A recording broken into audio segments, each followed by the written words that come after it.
Hi everyone, this is Dr. S.M. Baggio. Today we're going to see about Aristotle's clarification of plots, which has shaped how we understand stories for over 2000 years. Aristotle, in his work Poetics, not only examined the elements of tragedy but also categorized different types of plot.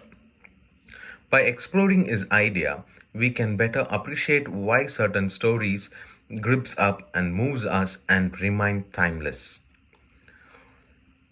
Aristotle drew a key distinction between simple and complex plot. Simple plots are straightforward. They have a clear beginning, middle, and end, and usually resolve around a single conflict and resolution. These stories are easy to follow and emotionally satisfy because of their clarity. For example, many folks' tales or fables fall into the category complex plot. On the other hand, weave together multiple storylines and subplots. They involve unexpected twists, deeper conflicts, and often more profound resolution. Think of Shakespeare's tragedy, where multiple threads of conflict intertwine. Complex plot engage us more deeply because they reflect the messiness of real life. Tragedy and comedy also identify two broad categories of plots in Aristotle, that is, tragedy and comedy. Tragedy deals with serious themes fate, morality, human suffering. It evokes pity and fear in the audience, leading to catharsis or emotional release. The downfall of a noble character like Oedipus or Macbeth is a classic example. Comedy in tracks is light-hearted. It focuses on humor, misunderstanding, and everyday follies. But comedy is not just entertainment, it often satires society, pointing out flaws and hypocrisies in a way that makes us laugh while also reflecting on human behavior. Both tragedy and comedy, though different in tone, serves important purpose in storytelling. For Aristotle, plot and character go hand in hand. A story works only when characters feel believed. The protagonist and antagonist drive the narrative by creating conflicts, and their development keeps the audience emotionally engaged. Without strong characters, even the most carefully structured plot can fall flat. Aristotle also empathized the idea of unity of plot.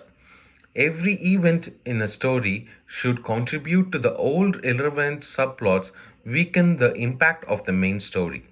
A good plot follows a logical order, though devices like flashback or forecasting aid, which enrich the story in they serve the central narrative. In other words, structure matters, but only if everything fits together cohesively. Rehearsal and recognition.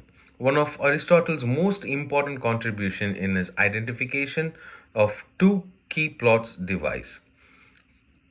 Peripeteia or reversal, this sudden change in fortune of protagonist.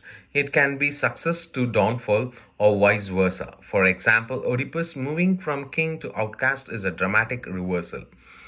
Anagnorisis or recognition. This is the moment of realization when a character gains critical knowledge about their situation. Oedipus realized he has fulfilled the prophecy is a classic example. Together, reversal and recognition highlights an emotional tension which makes the story more powerful and unforgettable. For Aristotle, the ultimate purpose of a plot is emotional engagement. He emphasized pathos, stirring emotions like pity, fear, or joy, empathy, helping the audience identify with characters, catharsis, providing emotional release at the time and end of the narrative. A story that fails to move the audience, according to Aristotle, has failed as a plot. Influence on modern storytelling is how what remarkable is how relevant Aristotle ideas remain today. From novel to film and even TV shows, modern storytellers still rely on the principles of simple with complex plot, tragedy with comedy, and reversal and recognition. In fact, Many of the movies we love, whether it's a superhero film, a romantic, or a thriller, reflect Aristotle's theory. Modern narratives may blend and adapt these elements, but the foundation remains the same. To conclude, Aristotle's clarification of plots, simple with complex, tragedy with comedy, combined in his eyesight or character, unity, reversal, and catharsis, continues to guide storytelling today. His framework not only explains why certain stories are powerful, but also reminds us that storytelling is a reflection of human experience itself. Thank you so much.